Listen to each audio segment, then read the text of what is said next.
Hello, we bring you greetings from Freed-Hardeman University. Dr. Doug Burleson and David Shannon here, and we are excited about our 89th Annual Bible Lectureships that's coming up very soon.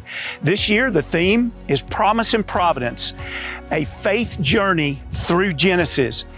This year, instead of the beginning of February, lectureship will be March the 16th through the 20th. That's a Sunday through Thursday. And even though we have had this for 89 years, we still want to keep it fresh. Doug, what's new with the lectureship? Well, obviously, we have a new date, at least for this year, and we're excited about the renovations happening on campus that helped us to move the program, but we're excited about the content of the program even more.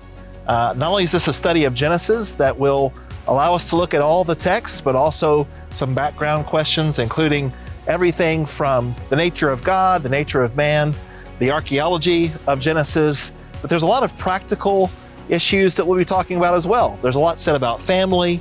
There's a lot about Christian evidences regarding creation and what it is that we still deal with in our world. And of course, there's also the music that we share when we get to sing together and be together. We're just genuinely excited about this event. Yes, and it's also exciting to see that many young families are coming in larger numbers.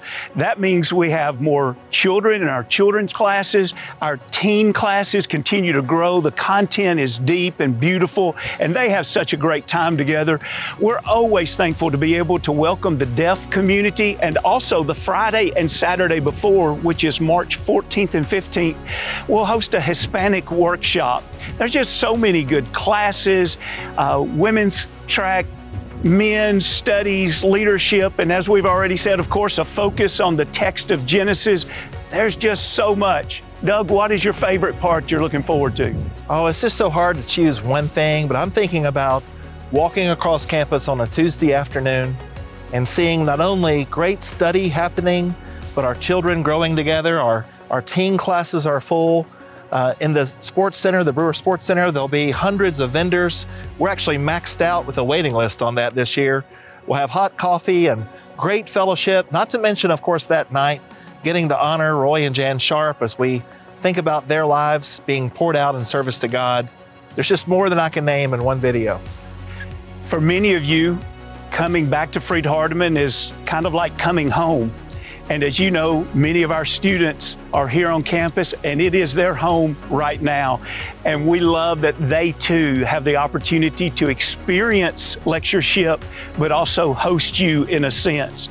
You know, among the many things that are always here, there's one kind of new aspect this year that we are excited about, and that is the auditorium has been renovated. It's opening up as Dryden Auditorium, and we're excited about that. We know you're probably going to miss the gold and brown and blue and orange chairs, but what we don't want to miss is you. Be sure and come to this spiritual feast, to this huge family reunion. It's going to be amazing, and all glory to God.